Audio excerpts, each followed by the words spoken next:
Республика Башкортостан. С древних времен она населялась многими народами, которые различались не только языками и обычаями, но и своим происхождением. Здесь проживали народы тюркских, финно-угорских и славянских корней. Отличались племена и по своему вероисповеданию – мусульмане, язычники и православные христиане. Те далекие времена позади, но нравы, обычаи и духовные традиции, с которыми живут люди, можно увидеть и сегодня. На улицах Башкортостана мусульманские мечети соседствуют с православными храмами.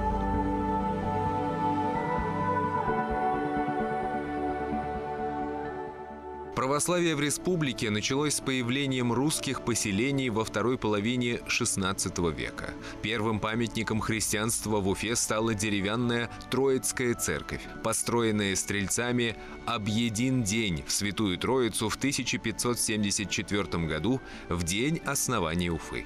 Вторая церковь во имя Казанской Божьей Матери установлена через 5 лет.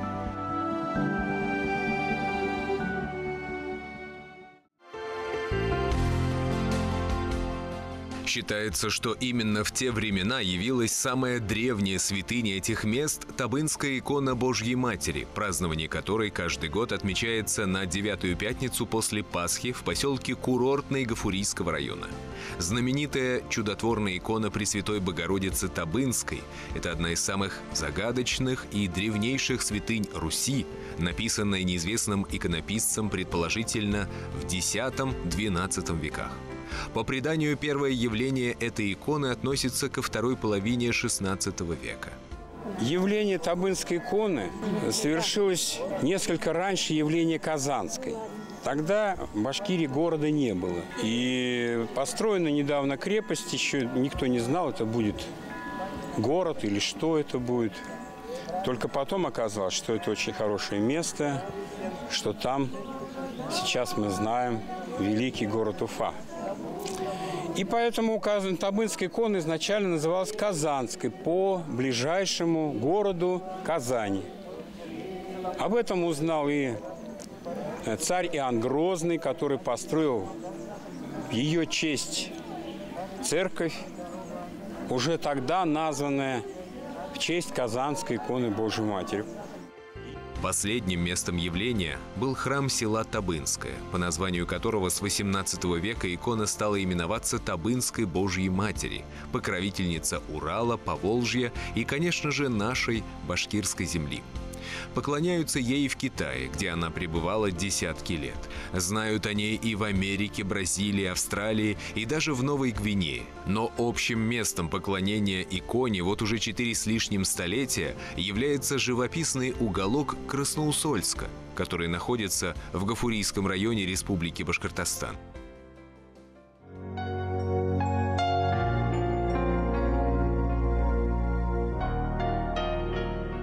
Памятником давних времен является и самая старейшая православная церковь, возведенная еще до образования Уфимской епархии и действующая в наше время. Это Христорождественский храм в селе Березовка Уфимского района, который расположен вблизи аэропорта города Уфы. Построен он в 1780 году.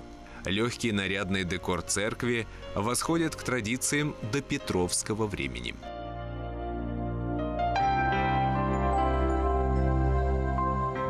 Построен он помещиком Третьяковым. Здесь вот видите, что есть сверху резонансные окна для большей такой акустики, для слышимости.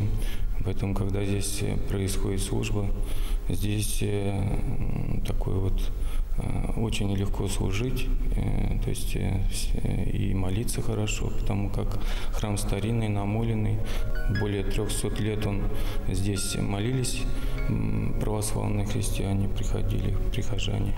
Наш храм был закрыт перед войной, и здесь сделали столовую, летчики здесь питались. В алтаре здесь была кухня, где варили, готовили, котлы стояли. Перед войной в 1939 году был закрыт храм, потом храм передали под зернохранилище.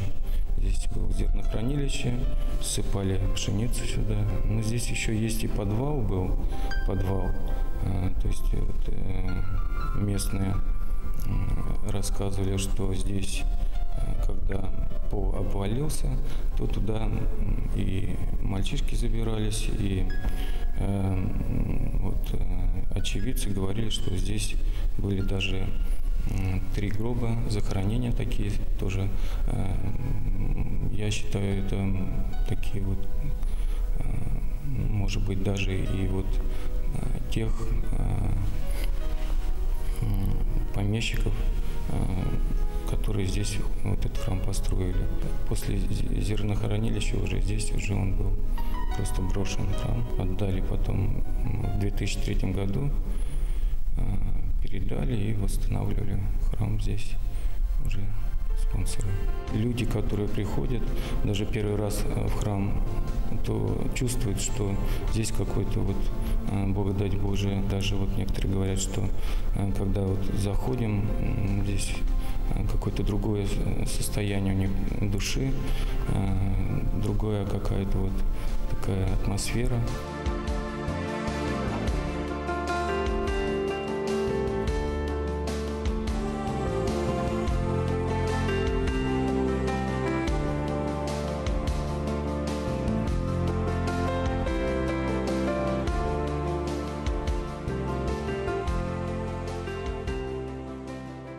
А тем временем указом императора Павла I от 27 сентября 1799 года создается Уфимская епархия с кафедрой в Уфе, и в начале 1800 года начинает работать Оренбургская и Уфимская епархии. По правилам церковным, где первое название, там и должен быть епископ. Но с 1799 года по 1859 год епископы находились в городе Уфе, потому что она была как бы географическим центром обширной епархии. В нее тогда входила не только вот территория современной Башкирии, входила вся Оренбургская область, Уральская область, это теперь территория Казахстана, часть Челябинской области, включая город Златоуст, и часть Республики Татарстан, Мензелинский район. И вот Уфа была как бы географическим центром, но машин, самолетов в то время для архиереев и ни для кого не было, поэтому архиереи чаще передвигались на 3 или 4 лошадей. Дом был построен специально для епископов на деньги Святейшего Синода, который тогда располагался в Петербурге. Дом находился там, где сейчас у нас в городе Уфе находится глава республики и правительство. Как мы часто называем, там, где Белый дом. Поэтому местность от этого и называется Архиерейка. Вся местность, начиная от мечети, от Талгат-Хазрата и включая телецентр. Это местность Архиерейка, потому что здесь располагались все духовные и учебные заведения, и тогдашняя епархия, и архиерейский дом, и кафедральный собор именно в этом месте. В 1859 году епархия делится на Оренбургскую и Уральскую с центром в Оренбурге и Уфимскую и Мензелинскую с центром в Уфе. С этого времени епархия начинает стремительно развиваться. К 1919 году в Уфимской епархии насчитывается 16 монастырей, 730 православных храмов, духовная семинария, 2 епархиальных училища, мужское и женское, множество больниц и приютов. При церквях действуют 388 библиотек и 320 церковно-приходских школ. До наших дней дошло много храмов, построенных в те времена. Один из таких старинных храмов – это Космодемианский, расположенный в селе Нордовка Мелеузовского района. Храм построен 1890 года. Храм никогда не закрывался. Даже в военное время, революцию прошел. Из-за отсутствия священника не было службы в этом храме только. И в военное время зернохранилище было. Зерно хранил колхоз. Такой уникальный случай был, когда люди перебирали зерно в этом храме, и неожиданно ангелы запели. Люди вышли из храма, пошли к председателю колхоза, где кто зерно искал на Пасху, просили его, чтобы служба была. И он не поверил, что это обманывают людей. Он пошел сам потом один, когда зашел в храм, и неожиданно тоже услышал это пение. Это решение было принято на вынести зерно, и на Пасху была служба совершена здесь. Вот такое чудо было совершено в храме. Есть очень старая икона целителя Пантелеймона с мощами. Неизвестно, сколько ей лет, мы не знаем даже. Вот на иконостасе, если посмотреть иконы, да, вообще очень иконы, им может быть этим иконам неизвестно 150, 200 лет. Сам Иоанн Кронштадтский деньги жертвовал на этот храм. Храм никогда не разбирался, никогда не перестраивался. Вот он как сейчас есть в данный момент, только был сделан ремонт. Этот храм уникален тем, что до сих пор под его куполом висит паникадило со свечами, которые зажигаются тем же способом, как и 1,5 века назад.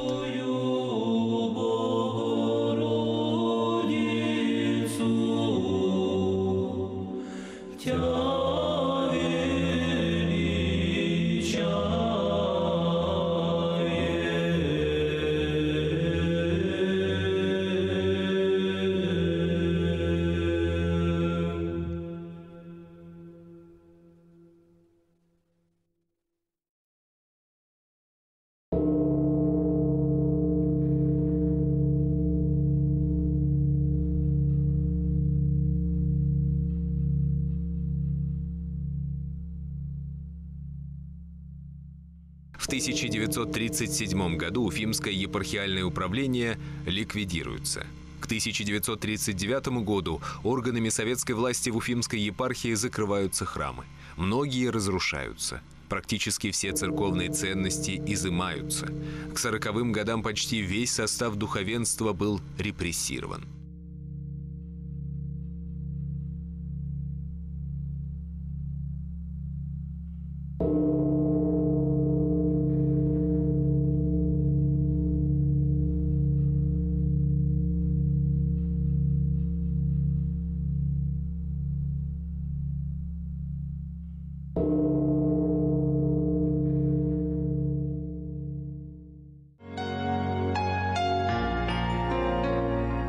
Единственный храм, который не закрывался в годы лихолетия, это Сергиевская церковь города Уфы, построенная в 1868 году.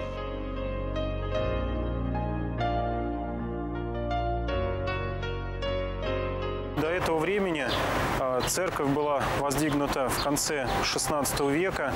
Она сгорела, была основана пушкарями, которые особенно почитали преподобного Сергия Радонежского. На этом месте был воздвигнут деревянный храм, который просуществовал почти 100 лет и был разобран за ветхостью и перенесен в одно из сел Башкирии. Здесь служило духовенство. Среди духовенства были маститые протоиереи, и одним из священников был отец Моисей, мощи которого здесь в храме покоится уже более 10 лет. Особенная великая святыня, которая пребывает в нашем храме, это мощи преподобного Моисея Уфимского, святого, который был священником, монахом, служил в нашем городе, в нашем храме. Его житие особенное, его сравнивают в службе, которая ему посвящена, с преподобным Серафимом Саровским, потому что он также ревностно относился к духовной жизни, был действительно настоящий постник, молитвенник.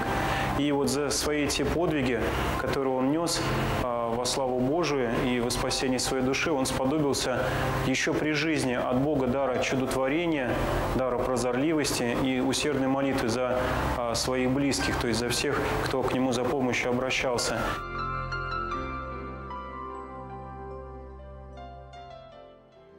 Но в годы Великой Отечественной войны впервые с 1917 года государственная власть начинает выстраивать диалог с церковью. Одна из главных причин, побудивших советское руководство перейти от прежних планов по уничтожению к новым, связано с патриотической позицией Русской Православной Церкви в годы войны. И уже в 1942-м Уфимское епархиальное управление восстанавливается. Открываются храмы, священники начинают служить в полуразрушенных церквях. В 1945 году в епархии было всего одно благочиние с 2 центрами в городах Уфа и Стерлитамак. В управлении насчитывалось около 40 церквей и молитвенных домов. В 60-е годы часть церквей опять закрывается. В начале 90-х годов 20 века на территории Уфимской епархии действует только 7 приходов. В штате состоят всего 28 священников. Не остается ни одного монастыря. В таком состоянии и принимает епархию архиепископ Никон. Не выпускалась тогда ни газета, никакие отделы не действовали. Тогда было такое время. В епархии не было даже служебной машины. Я помню, как сейчас, как меня встречали. Я приехал на поезде из Ульяновска на станцию Уфа. И вот ходим, владыка Анатолий, отец Николай Соколов, тогда служивший секретарем епархии, и другие, несколько еще священников. Мы ходим по перрону, а время идет. А время уже было 9 час вечера. Я спрашиваю владыка Анатолия: владыка, давайте садиться, уже поехали домой, времени-то нет уже. И темнеть начинает. Где же ваша «Волга»? Потому что обычно каждый архиерей имел «Волгу», служебную машину «Волгу». Владыка замешкался, как всегда, и мы подошли к машине ВАЗ-02, которая, как мне сказали, недавно была в аварии, она несколько раз перевернулась. Ее успели только зашпаклевать, но даже не покрасили. Без бамперов, без фар практически. Затем приехали в дом, архиерейский был дом. Он примерно находился на том месте, где сейчас на проспект Салавата Юлаева газовая заправка. Там был архиерейский дом. Я когда приехал, там была обычная кочегарка. Газа не было в доме. Была только холодная вода. На следующий день, как обычно, как это и положено, меня встречали в кафедральном соборе, в Сергиевском кафедральном соборе. И вот я иду, 3 метра примерно облезлой дорожки, кусок облезлой дорожки зеленый, примерно 3 метра, тоже так, не облезлый, не скажем так, это может быть выцветший, скажем так, выцветший красный, выцветший кусок зеленый и так далее. Вот это мое первое впечатление, такое о встрече и вообще об этой кафедре. Дело все заключается в том, что в последующем, конечно, пришлось, как говорится, засучивать рукава и все делать, налаживать. За 25 лет управления архиепископа Никона число приходов в республике вырастает до 343. Открываются 3 мужских и 6 женских монастырей. А главное, народ, отлученный от церкви за годы советской власти, начинает возвращаться к истокам своих отцов и дедов. Много пришлось потрудиться, много пришлось провести и бессонных ночей, потому что ничего не дается так просто и так свободно. Тем более, как я приехал начало 90-х годов, в стране перестройка, разруха, так скажем, бесконечные дефолты. Но в любом случае в этих условиях приходилось и трудиться, и совершать богослужение, потому что все это делалось и делается не ради меня или не ради человека, а все во славу Божию, и, скажем так, во славу Божию и ради спасения людей. Вот для этого все это и делается. В декабре 2011 года Уфимская епархия преобразовывается в Башкортостанскую митрополию, куда входят кроме Уфимской еще Нефтекамская и Салаватская епархии. К 2016 году в митрополию входят 381 приход, 276 храмов, 9 монастырей, 78 воскресных школ и 4 социальных центра. В епархиях служат 233 священника и 44 диакона. Башкортостанская митрополия возрождается и поныне, и с каждым годом в ней становится все больше храмов и молельных домов.